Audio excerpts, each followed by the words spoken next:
What's up, everybody? My name is Bremax, aka Brandon. This is Sports Talker Brandon on this Friday evening. I just finished watching Smackdown.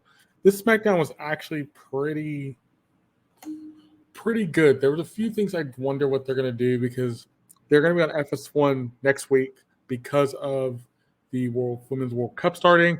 So they're not gonna be on Fox as normal. So I wonder if that's gonna affect viewership. But it's kind of weird how they're doing this SmackDown because they pushed a lot of things. So Jey Uso was gonna have his promo segment. We also had the women's world title match between Asuka and Bianca Belair. We also had a invitation fatal four-way invitational for Austin Theory's U.S. title. We also had the Brawling Brutes, which is going to be Sheamus and Ridge Holland versus Pretty Deadly. We had so much here. I will say it was a very packed episode. But the one big thing I will say, there was not a lot of progression with we're going into SummerSlam. SummerSlam is on the 5th of August. So we haven't had a lot of progression of that, but we still had some progression stuff. So let's kick this show off. The first big thing, we see Jey Uso enter the building. He's gonna have his talk. He's gonna have his segment tonight. Jey Uso on the warpath. Honestly, that wasn't surprising to me.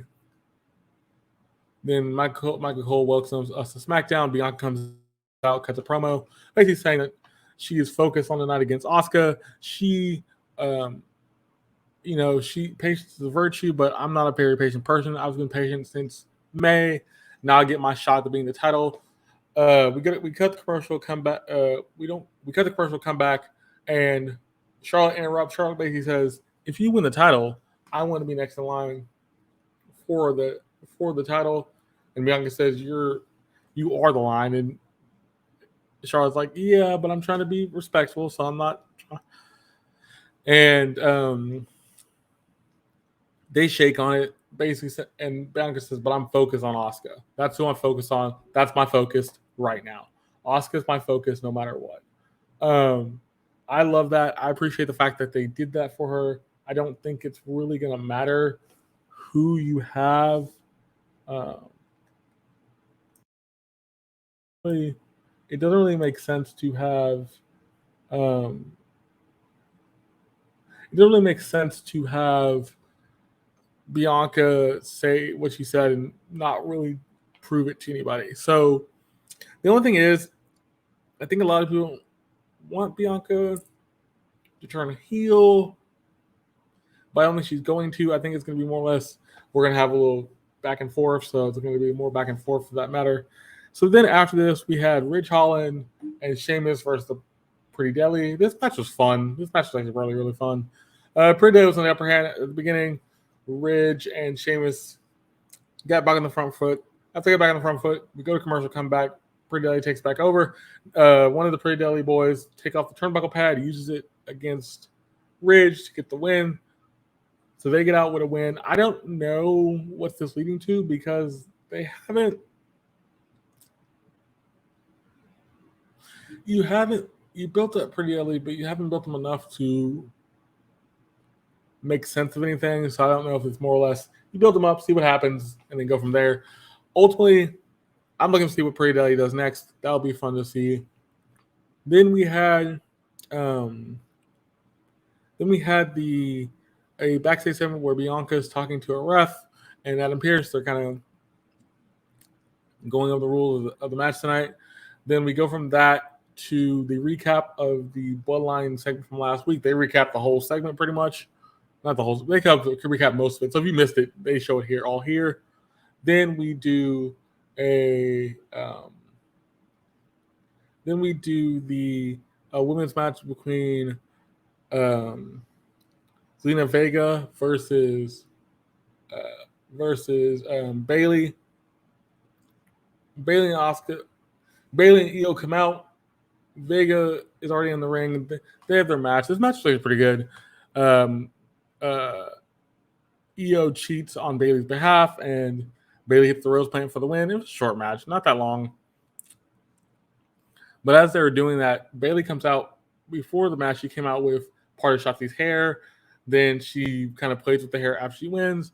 Shotzi appears on the Tron. Shotzi says, "I'm always in control. I've always been in control. I'm not scared of nothing," and proceeds to shave her own head, like in video form. It was kind of creepy, but in a good way.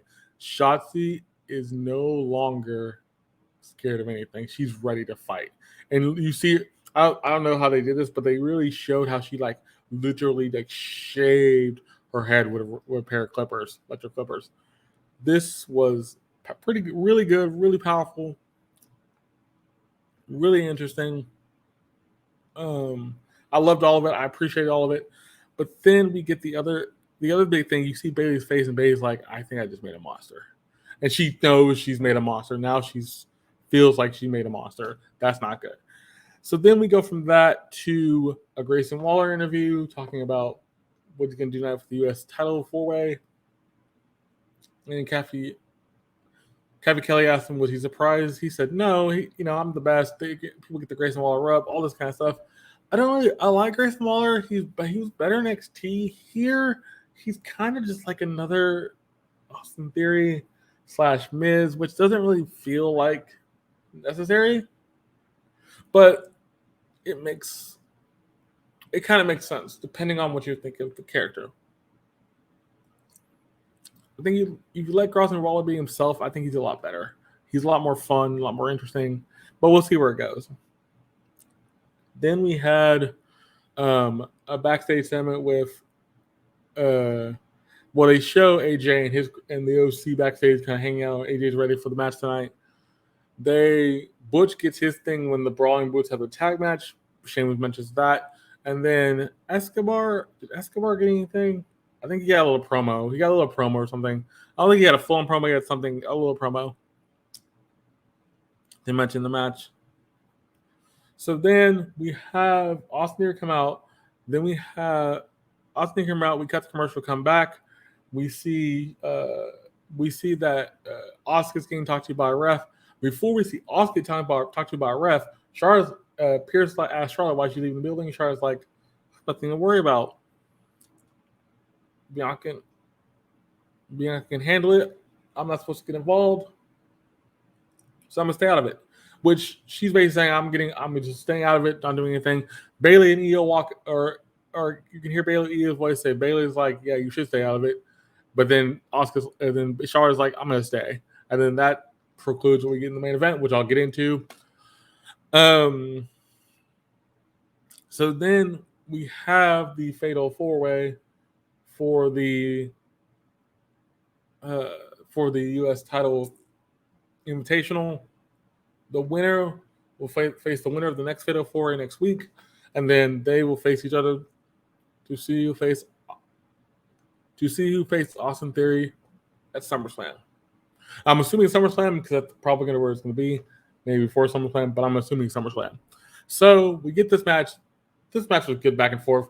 Go and watch it. I can't explain everything I saw on this. Basically, we had everything. The final sequence was we had a final sequence of AJ is in the ring about to hit the Styles Clash. Karrion Kross is on the Tron beating up the rest of the OC. AJ gets out the ring, about to go up the ramp. Grayson Waller hits him. Grayson Waller does his rolling stunner, which he has to go out to the ring for, which is so convoluted. But it worked. Rolling stunner. But he's too tired to make the cover. Escobar hits the splash for the 1-2-3 on Grayson Waller. So that helped Escobar get in the match. Austin Theory's on commentary. He's not that great on commentary. He's kind of okay. Little wooden, but overall, I don't really think it was bad. I think it was kind of just kind of give Austin Theory some mic time. Fine. So then we get a couple things. We get a thing about, then we get the thing with Jay. Jay comes out and gives his promo. This promo by Jay was really good. Even though the crowd gave him what chance, of course. Basically, Jay's like, I respect this family. I love this family. I'll do anything for this family. But nieces, nephews, brothers, uncles, fathers, mothers, all this stuff. But he's like, you shouldn't have beat up my brother. You're my cousin. Why'd you do that? Paul Heyman comes out. Paul says, this is all Jay's fault. That's why. And he Barry looks in the camera and says, Jimmy, it's Jay's fault that you're in the hospital. It's Jay's fault all this happened. It's Jay's fault. And then brawl breaks out with him and Solo. Solo gets super kicked. Jay runs wild for a bit. Super kicks Paul Heyman. Paul Heyman takes a bump, which he hasn't took one. I don't think he took one of those in a long time. But it looks really awesome. Heyman's kind of out of it. Solo gets back in the fray. They go back and forth. But Solo protects Paul from getting the chair shot. He takes the chair shot from Jay, and they both leave. We're going to have the rules of engagement next week for Roman Reigns. I wonder what they're going to do with the rules of engagement, because it's going to be very interesting if it's going to be, here's how the match is going to go, or here's the stipulation for the match for the universe, the undisputed world championship or universal championship, or is it going to be one of those things where we're kind of talking back and forth, see who gets the upper hand? We'll see. That's going to be fun nonetheless. Then we get a couple different promos for Sheamus, Cameron Grimes, LA Knight, and Rey Mysterio. Rey Mysterio kicks it off. Rey Mysterio says, I have a new family now. I've been part of the LWO. I'm going to win that U.S. title. Sheamus is like, I got so close to getting back at Austin Theory 2 times now, but I have to go over 4 of the men. Well, the 4 of the men, 3 of the men, you have to get out of my way, because I'm gonna destroy y'all and then get to Austin Theory and beat Austin Theory. And then Cameron Grimes was maybe the weakest of the 3. Grimes is like, I'm gonna have an opportunity at the U.S. title, and I'm gonna go to the moon. And I don't mind the to the moon thing, but I think they've kind of made him lackluster with that. So it's not really feeling like him for that. But then we have LA Knight. So LA Knight comes out to the crowd. His music plays. People are going nuts. LA Knight doesn't say. He basically says, you know what? People have talked to me online, which is referencing something from what Nash said about him. I think Kevin Nash, the former wrestler, and all that stuff. But you can call me a megastar. You can call me whatever. But you can eventually call me U.S. champion, because that's what I'm gonna be. And everybody was chanting, saying yeah with him and all that kind of stuff. Then he says, as he throws the microphone and walks off, he goes, I'm gonna get past the 3 other men, that I'm gonna be the hottest thing on Friday Night SmackDown next week. And he talks about see you next week on FS1, all this stuff. Man, LA Knight is one of the best things on SmackDown right now. And I have to say, if LA Knight don't win the title, what are you doing with LA Knight? Because the man is a talker. The crowd's in the palm of his hand, and they like him. Use momentum. The man's good. The man's amazing. I'm not saying he's probably the strongest wrestler, but the crowd reaction for LA Knight has been really, really good. Like, I've never seen a crowd he says, they say his name, and everybody says his name in the arena. It was that good. I'm looking forward to seeing what this brings next week. So then we get that. We get the tease of the rules of engagement. Then we had our main event. The main event between Bianca Belair and Asuka. This match is really fun. This match starts kind of feeling out process, get on the full gear. Then you see Bayley and Io come down to ringside, and they bought tickets, so they're sitting ringside. Charlotte comes down the ringside. The match continues, good back and forth. Asuka kind of had the upper hand at first, then Bianca got back the upper hand. Bianca hits this huge KOD from the floor. She's there on the floor, put Asuka on top of the table, hits that KOD. Then, for some reason, you hear the crowd. You can hear Bayley and them run up to Bianca. As they're doing that, Charlotte comes in. Charlotte, big boots Bayley. And then she's like, Bianca's like, why did you do that? Why? I didn't need your help. She was about to take, and they're kind of arguing. Io comes in and knocks out Charlotte. Then from there, we have this weird sequence where Bayley tries to get back involved. Doesn't happen. And She misses, but then Charlotte spears Bianca, which causes the DQ, which that's kind of weird. Causes DQ. Then from that DQ, Io looks at everybody down. She looks at Asuka. She's like, I can cash this in. I can cash it in. So she tries to cash it in, which if they keep teasing, it's my word. Stop teasing her cash in. Because at this point, she's not going to cash in. Because I'll explain in a second. So she gets Asuka back in the ring, about to hit the moonsault. But Asuka gets back up, hits the mist on Bayley. Asuka gets her belt and leaves. And Io's pissed. And then Bayley just gets hit by the mist. She's out of it. That's how the show ends. I will say this. I didn't think the women's matching main eventing the show was kind of cool. But it was based on for an angle. Fine with that. But two things. One, you make Io look like you make Io feel like she has that briefcase. She's going to tease cashing in every week. It's going to lose luster a little bit.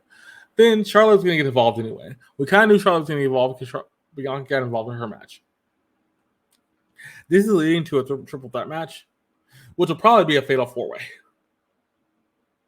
So it's going to be Asuka, Bianca, Charlotte for the title.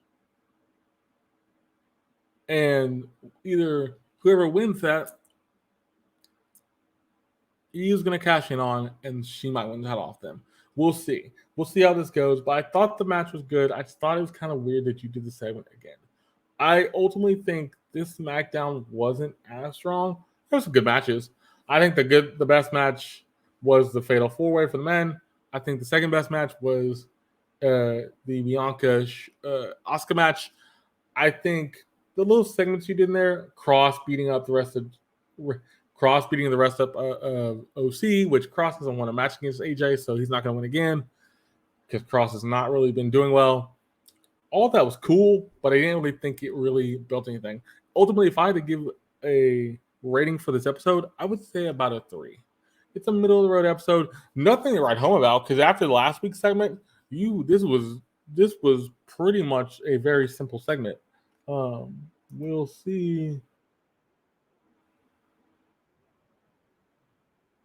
We'll see what happens after this, but I think next week's episode is going to be huge.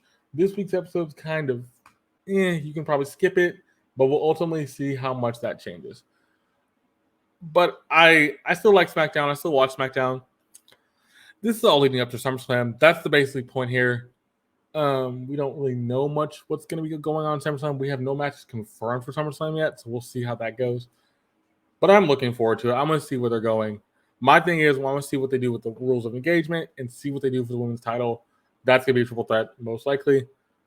But I do thank you for listening. Hope you did enjoy. I'll be back on Monday to do the Raw review. And then Tuesday night, we're back with the Anime Dojo podcast, episode 13, going through episode 2 of Jujutsu Kaisen and episode 2 of Dead Mount Death Play. That's going to be fun. There's a lot of other content on the channel as well. F1, Street Fighter 6. I have a couple zombie games on there. I have a little bit of everything. So go check everything out. Like I said, do thank you for listening. Hope you did enjoy. I hope you for next time. See ya.